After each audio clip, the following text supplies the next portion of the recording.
Hi, I'm Kili, also known as Kelly. And I'm Feely, also known as Alex. Welcome to our corner of the Shire, where we will show you how to bring Middle-earth into your daily life to keep you a happy hobbit.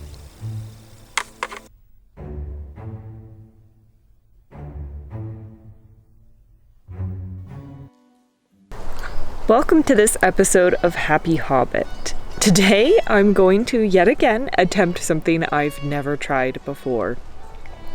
After I picked the dandelions on our lawn for the dandelion buttercream frosting recipe, as often happens with flowers, when you pick them it stimulates even more growth. Oak leaves just hit the microphone and my head. So now I have even more dandelions, and I am going to attempt to make a recipe from my Cooking with Flowers book called Dandelion Wine. Now, my suspicion is that they're using the term wine here very loosely, because there's no yeast involved other than I think what's going to go into the container from the air.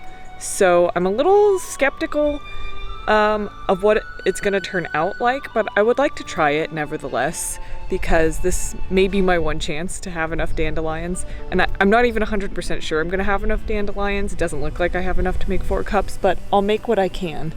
And I'm just going to go harvest them now before the sprinklers get them.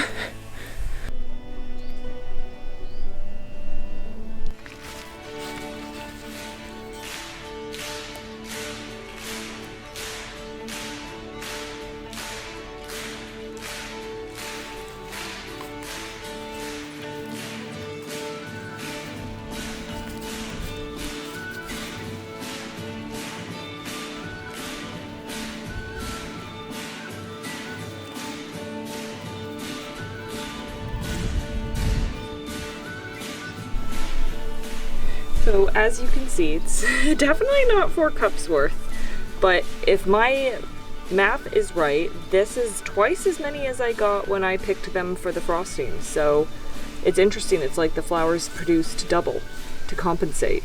But I'm gonna try it with whatever amount this is anyway. For this next step, you're going to need a large heat-proof sanitized container. This one, you can still see some suds in it. I used my wine sanitizer in it. Oops. You're supposed to go in here first. I just want to know roughly how much I have.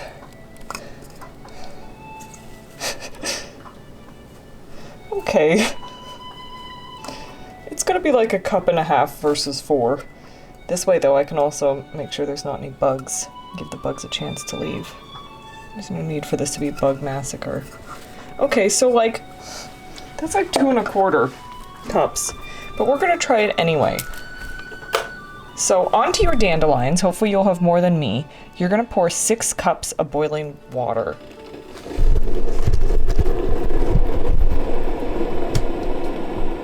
I love this electric kettle, it makes boiling water so easy.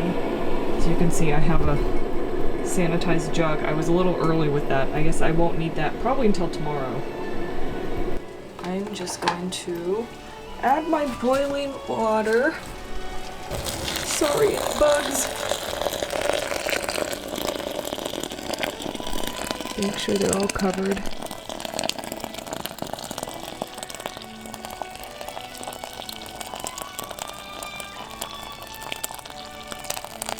There we go. That's 6 cups. Now this is essentially just making a tea. So I'm gonna cover that up with a plate.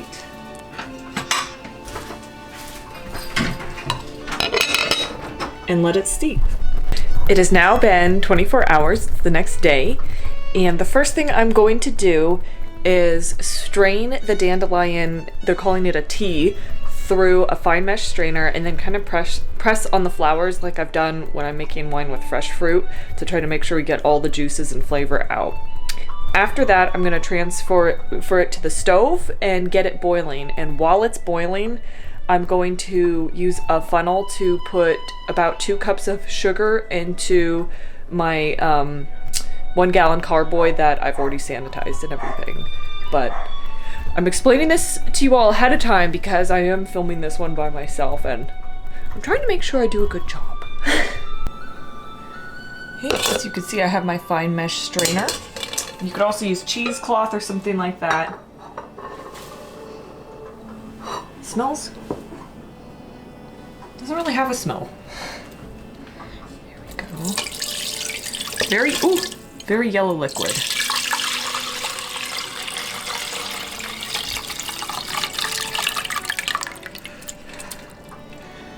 So I have clean hands, and I'm just gonna kind of mash them. Ooh, they're very mashable. I wonder if my chickens would eat these.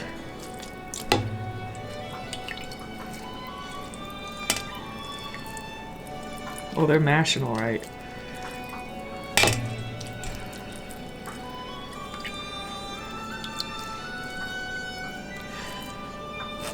Okay, I'm gonna do this actually with my hand and then call it done. Oh yeah, that's getting a little more out.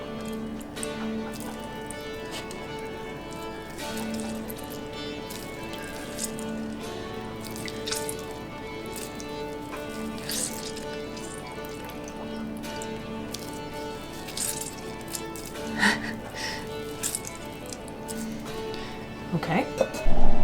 Now just going to bring this mixture to a boil.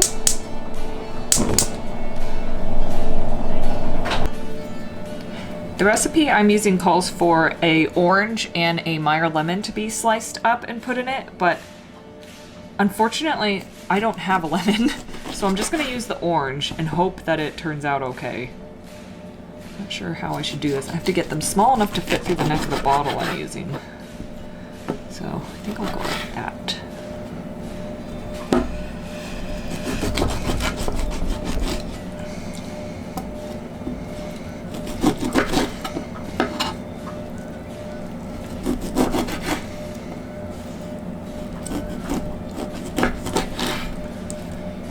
I love oranges. Now, I'm not 100% sure if this is just for flavor, but I'm suspicious it's for citric acid because sometimes you need that in wines. So I have that ready. I have my sanitized jug that I sanitized yesterday, and as you can see, I have a funnel here, and I'm going to pour in the 2.5 cups of granulated sugar. This seems like a lot of sugar. So, and there's no yeast other than what might be floating in from the natural world, which isn't gonna have a chance to float in because I'm boiling the tea right now. So I'm kind of questioning this recipe, but I'm making it all the same. I'm actually gonna use, it called for 2.5 cups. I'm worried it's gonna be just like a syrupy, sugary mess. So I'm actually only gonna put in about 2. Okay. Looks like the sands of time. So that's ready to go for when I have my tea boiled.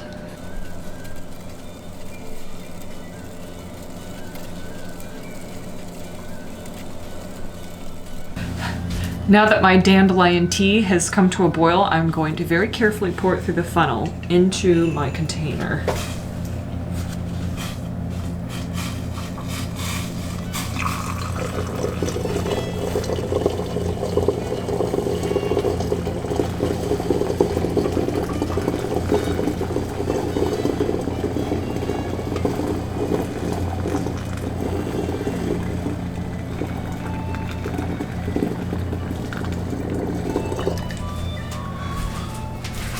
Well, the recipe definitely lied. It claimed it makes about 1 gallon. That most certainly is not 1 gallon. As you can see, this is 8-gallon container. That's not even half full.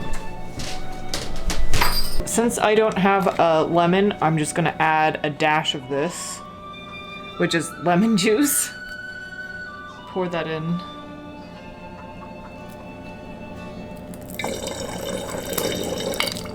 That's probably plenty. And then, oops, stand.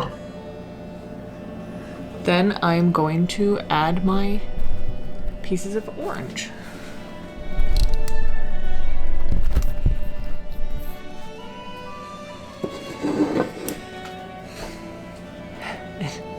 Now I'm going to add my orange slices.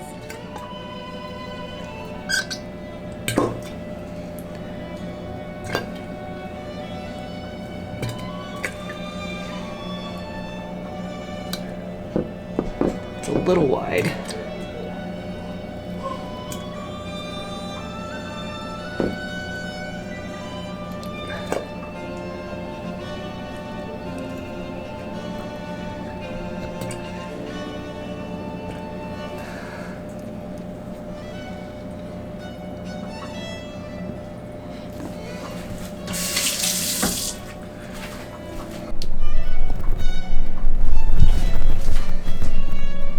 So I put an airlock on. I don't know if that's even necessary, but just to be really careful. As you can see, my orange slices are in there, and there's the mixture, and there's still a little bit of undissolved sugar at the bottom, so I'm gonna give that a swish.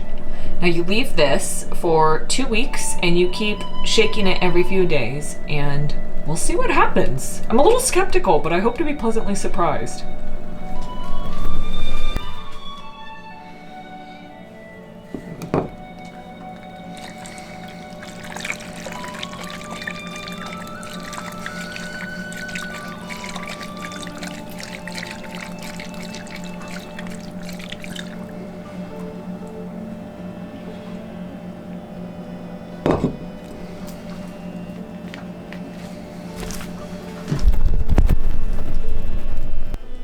So I started making this dandelion wine, and then I disappeared to Ireland for a couple months this summer to visit Bard, my beau.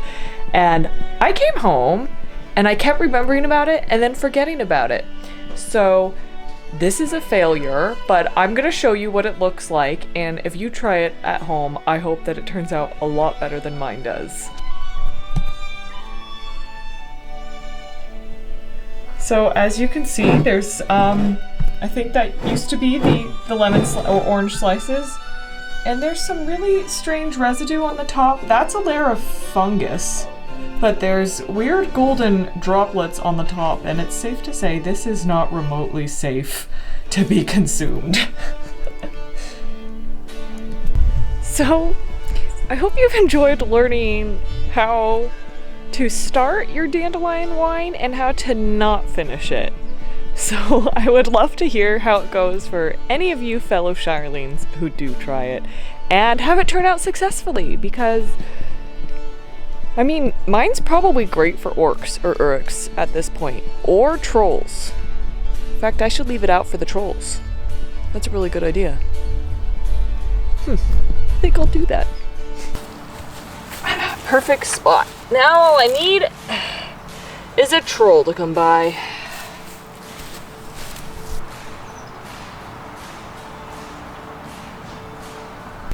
I just don't know what to bring to Thranduil's dinner party tonight.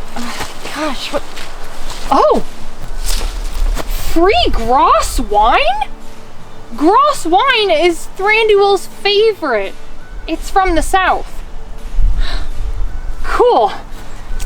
Thanks, whoever did this. He's gonna love it.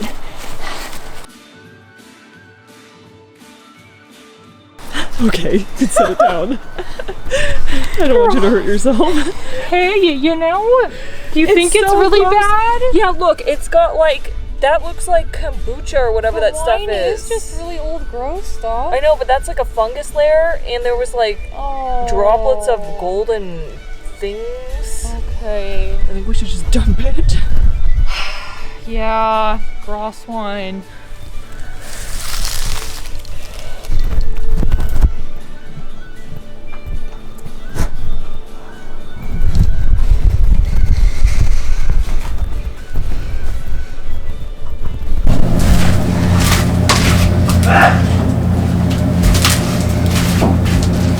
It's like, let me adjust the angle.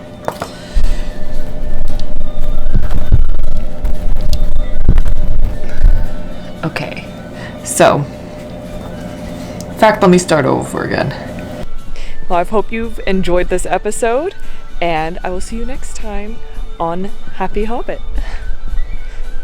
I always want to say something like keep calm and Happy Hobbit on. We don't really have a catchphrase. Maybe we should. Cross wine. I know. It's a delicacy in some parts of North. It is, and I think it's pronounced differently sometimes as well. Some people pronounce it As a grasse. grasse. Grass. You know, I think this would actually. It's grass wine. I think if Legolas still has that old RV, I think this belongs with him. Actually, yeah. He's got a whole cupboard full of stuff like that. Yeah! I forgot he lived in the RV. I know. That was amazing.